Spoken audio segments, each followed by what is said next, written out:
Love it or hate it, at some point in your business, you have probably at least thought to yourself, questioned to yourself what it would look like to have another drafter on your team or in your corner. Because as you guys know better than anyone, whether your pipeline ebbs and flows or whether you're super consistent, the phase work of your projects ebbs and flows. What you need on any given day, what you need to be doing shifts. And when you are in a really high level of drafting, that is time consuming. And sometimes it would be great to be like, okay, I'm going to pass this off, or I have someone I trust. But what we have found and what we hear from designers all the time is that it's just not as simple as that. Yeah, I think this is one of the most challenging roles to find support for. Whichever way you're hiring, whether you're looking in that freelance or you're looking for internal support or you're looking like us to be that fractional support, we all experience the same challenges. And even just simply first, let's start at the vetting and the hiring process. Like, how do I find the right person with the qualified skills?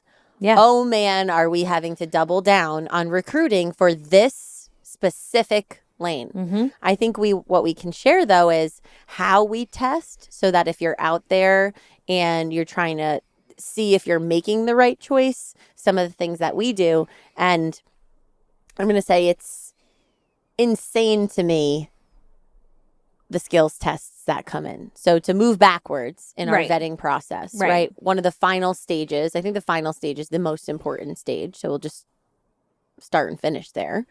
We provide a skills test. So I want to see some space planning. I want to see some construction documentation and if rendering, right? If that's on the table for you. And they're given a task and they're told to track their time.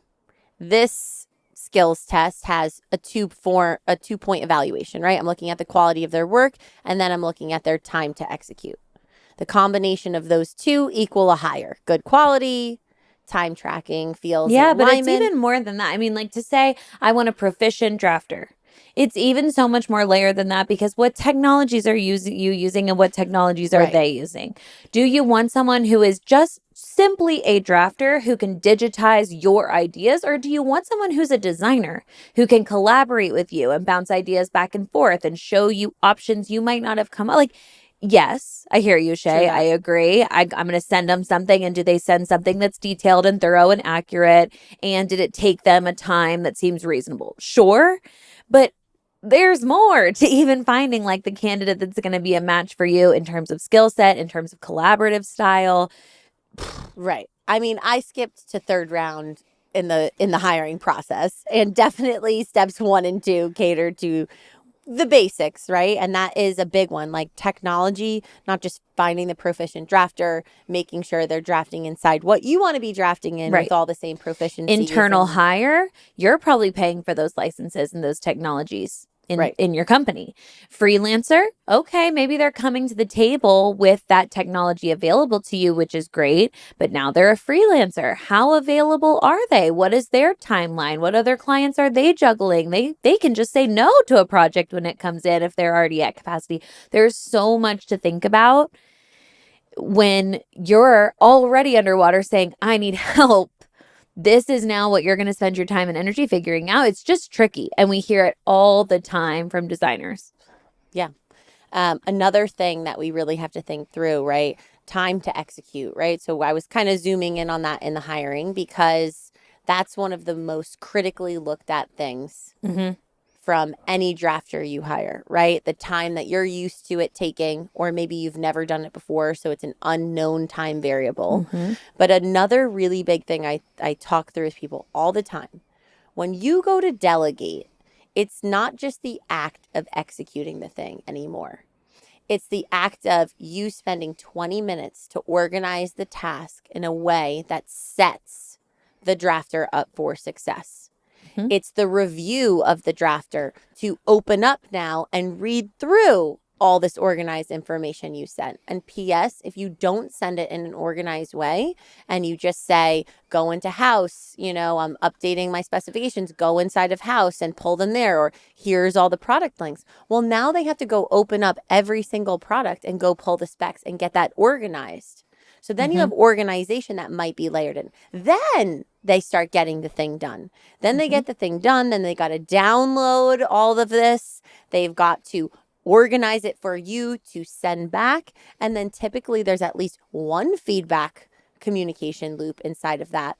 So this space plan that you have this expectation that, it should only take an hour and a half tops. That's how long it takes me, is nearly twice the time by time you layer in all of the delegation, comprehension, possible organization, then execution, and then download and reshare of that information back with a potential internal revision loop. And this conversation and then if you're listening to this and you're like, oh my God, I'm scared to you just scared the out of me. Like, I'm never going to delegate my drafting. Well, that would be a totally big mistake because, as Evelyn mentioned, these types of tasks are the longest task types that also have strong ebbs and flows in your needs, so they can blow up weeks on you if you don't have someone to delegate to. The lesson in what we're talking about here is just ensuring you're accommodating your pricing for your business's growth. And that just points back to you listening to our pricing model episodes where I talk about how you should be pricing your jobs. And this just reiterates a growing company needs to constantly adapt as their processes are changing, as you're layering more in. Your pricing changes and adapts with those updates and with that growth, right? So this is a big one to think through, especially if you're in a flat fee, especially. You have to be very, very cautious. And I would say if you are in a flat fee and you're needing that support, then you're really looking for an 80% delegation and own all of those revisions. Get the as-builts done. Right. Get the foundation of all that furniture plotted. But little tiny revisions, things that can take you, 10, 15 minutes to do, you should just take it at 80 and go to make sure that time is efficient as possible to cut out that back and forth. Right. But that's also dependent because a lot of interior designers, yes, they are delegating drafting because of time constraints. You have all the skills in the world. You could do it, except that there's 10 million other things for you to be doing. Maybe you are really prioritizing being the CEO and not getting swallowed up in your projects. But other interior designers are also looking to delegate drafting, maybe because, they were in school a while ago and they know things have updated and there's technology that they're not as proficient in now that can elevate what they've been delivering. It is harder in that aspect to do the 80-20 method. You are going to want someone who can take it across the finish line. So now your pricing model is even more important. These are all billable hours. We are not trying to scare you. The drafting is almost the cleanest in terms of what you're delegating is billable. Hopefully, what you're charging the client. Your profit margin. There is growth and scalable opportunity in delegating drafting for sure, but only if you've thought about that proactively and made sure your pricing model can accommodate that. Yeah. And listen, also, if the business is growing and you're needing more and more drafting support, the scary times in that freelance side is they're going to ebb and flow. So they're not going to be able to consistently keep up with your growth. So you're looking for a drafting team, right? Because that's another something we talk about in our clients' onboarding. There's this differential in business growth. First, you start to need to get to delegate. Your drafting rendering needs are not consistent. You don't have a consistent baseline every single week. You might have, 1 or 2 weeks out of the month where you have some needs eventually. And that's great. Freelance kind of works for that. You have to work around the freelancer schedule because if they have a massive job, right? These drafting projects are also the longest task types in your business, the longest ones. A large full home could be 40 hours of drafting more, depending on what is going on inside of that home. So someone's time can get consumed by a single project very quickly. So if you're going to freelance, you want to have a few freelancers in your pocket. Then your business starts climbing to the point of consistency. And then you need to make sure that you bake in someone who can consistently provide the hours of support that you're looking for, but still have the ability to scale and swing above them. And this is where the challenges come. The second round of challenges. Yeah, the second round for sure of challenges comes in when you have to start collaborating because a single person is not enough to support your business. And you don't want to delay progress or delay, start dates because of a drafting bottleneck. Right. And that's where. And it might not only be about their capacity, it could also be about you and your pipeline. As soon as you have, 2 projects, when it's a single person, they're going to put it in a queue. They're going to do one thing first to completion and then the next thing second. And now you are putting your own projects in a queue. And a lot of designers out there that are really looking to grow and get consistency and scale, that's not how you want to operate. You want to have multiple priorities moving forward at a time. That's the point of having a team behind you. Yeah. And the way we kind of handle that is kind of two sides, because there are challenges in having a lot of people being collaborative inside of a project. So the best ways, like if you're experiencing that, the best ways that we kind of track growth is either to appoint leaders of separate projects.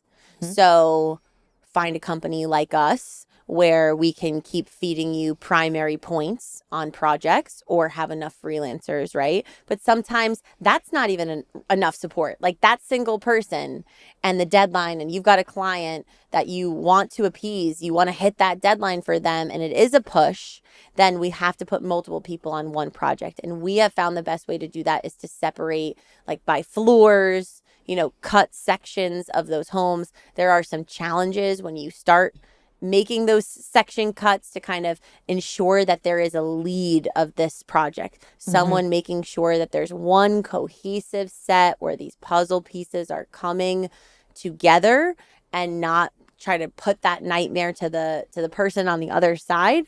Right. But it's challenging. And then again, if you're pushing that timeline and we have to have multiple people in here, now you've got an internal team communicating and trying to collaborate, and make sure that everyone's on the same page and that this project is cohesive. So again, even more time. So this is a little bit off topic, but we've all have clients that push us for deadlines. And here's how I've handled those conversations. If your team can accommodate it and they're willing to put in the overtime to do it, you should be charging overtime that you're going to pay to your clients. So if a deadline matters and it's going to push your team or you over a threshold of normative hours, then you need to position that to the client. Yes, I can do it, but there is a rush fee associated to this because the team has to work OT. Or if we can push this deadline back and give yourself more time and control that schedule, there's no, this is the cost, right? So there's a lot of task management that comes in when it comes to drafting and rendering tasks, which is why we have created the very, very necessary role of filling right now and training a design team manager. Someone really specifically there to just project manage drafting tasks and rendering tasks. Because administratively speaking and marketing speaking, you have a pretty significant consistency. Admin team, when you're going through orderings, ordering products and things like that, there you can still have be peaks waves and valleys. Sure. Marketing, we're hoping is consistent, right? But also can have ebbs and valleys inside of that as well for specific brochures or project or things like that. But really lesser in the two.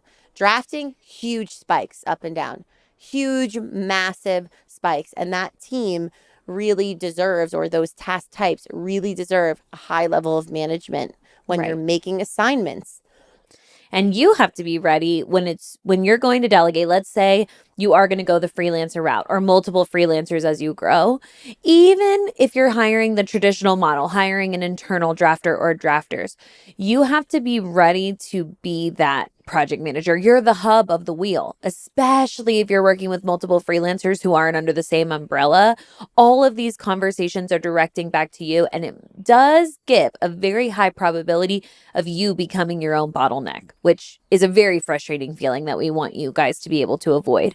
Maybe when you're hiring an internal team, if you've thought a lot about your system of procedures in advance, system of procedures in advance, you're able to kind of think about how those conversations can surround you and then come to you at a point really ready for revision. But there is a lot that's going to be asked of you in these larger projects when you start to delegate, that I think many interior designers are focused on the relief that getting support would feel. And don't get me wrong, there is relief there. It just comes with an extra ask when you're doing it right. Another challenge to really think through is the appropriate working times and and how you're communicating, right? These types of tasks and delegation are some of the harder ones because you have to put a lot of work into your response back versus someone administratively is asking you a simple question about what product needs to price. It's a very easy kind of yes, no. You can really off the cuff and on the fly respond and react to most administrative and marketing tasks let's put on the table. Drafting, you can't, right? And often if you're doing it on the fly and you're just writing some novel and sending that back to someone, it is not translating correctly. They are missing or misunderstanding certain things that you're saying. On this team, you really need to mark up a drawing and redline it, create a numbered list of things you need to get done. So there's very clear set of step-by-step instructions of or a what's working happening meeting on the set. goes Or well.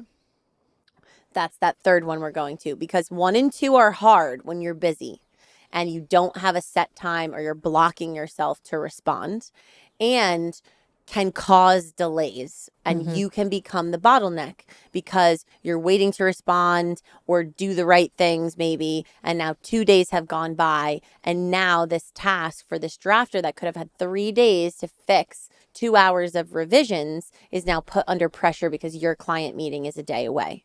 Right. And so that, like Evelyn is saying, meetings and giving yourself a routine to schedule reviews live and give that live feedback is a way to hold you accountable. Or the same thing to schedule your work to execute, to provide feedback. You want to educate, though, and make sure your assistant is educated on whatever routine you're establishing. Those expectations that might be a little bit harder in the freelance realm. Maybe you're working overseas. Now time zones and communication styles are becoming part of the conversation. If you're hiring in-house, surely you can schedule your recurring meetings however you plan. But again, then the consistency comes into play. You're taking on overhead that you might not always need. So again, we are not talking you out of getting drafting support. We are just hopefully sharing a lot of these relatable challenges, why sometimes it's not as cut and dry as, okay, I'm ready to get help. Here's my solution right there in front of me. There's a lot to think through in between those two steps. Yeah. So I think we've done enough scaring everyone of all the challenges. But these are some of the really big expectations and conversations I have when we're first staffing and working with a drafter. Number one, it's always a pricing model conversation to make sure you're protected and you have very clear expectations that these tasks are going to take longer to do delegating than you yourself are going to take just to get it done. It doesn't mean you shouldn't be delegating them. You should, because these are the longest task types. And as we talked about, have the strongest highs and lows for task support that you need that can blow up a week. So it will become a black hole for you that pulls you out of every single other important thing you need to be doing. That's not sustainable. Right. And if you're climbing to the point where you need support, or you're like, you already need it right now, you're a little behind the game, because finding and hiring and staffing sometimes takes time. You're doing it on your own and you're vetting properly and you're doing skills tests to have them track time and really see where their comprehension is at. If you're doing that on your own, that could take 3 months. For us, we're constantly recruiting for that. And we honestly had to hire an outside recruiting company because we, as everyone probably knows, we handle most everything internally. But we had to double down on hiring and get an outside recruiter because it's that hard to find talented drafters.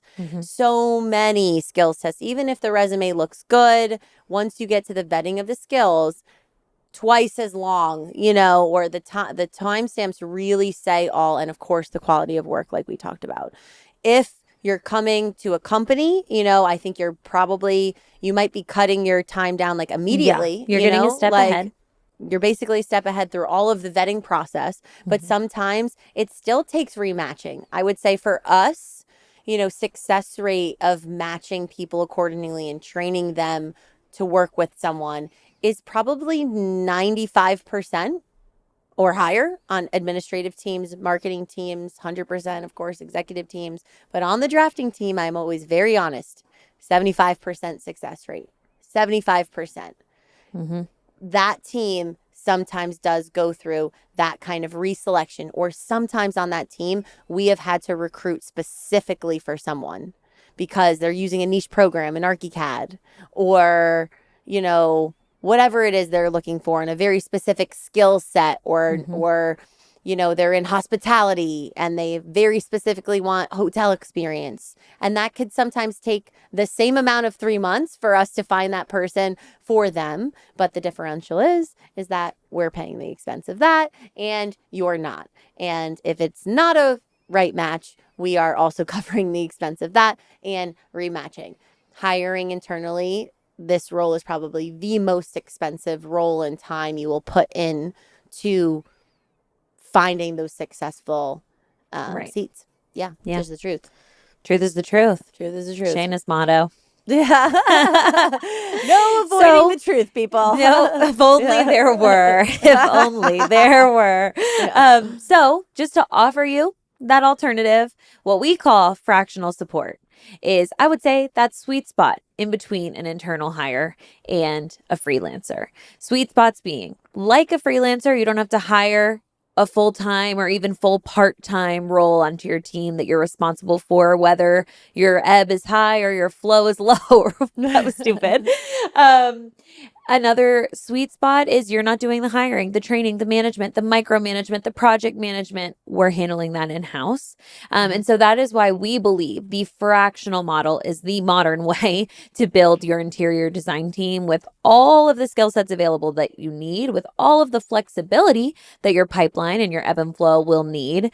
And so if you are that person who has thought to themselves, or has even tried it, to get drafting support behind them and have struggled to do so, have failed at doing so, no shame in that game. So many people come to our design team onboarding having had that exact same experience. That's why we were able to talk 22 minutes straight about the challenges involved. We would love to give you that alternative, because you will feel lighter when you don't have to take every single one of those black hole projects and dedicate all of your time to it.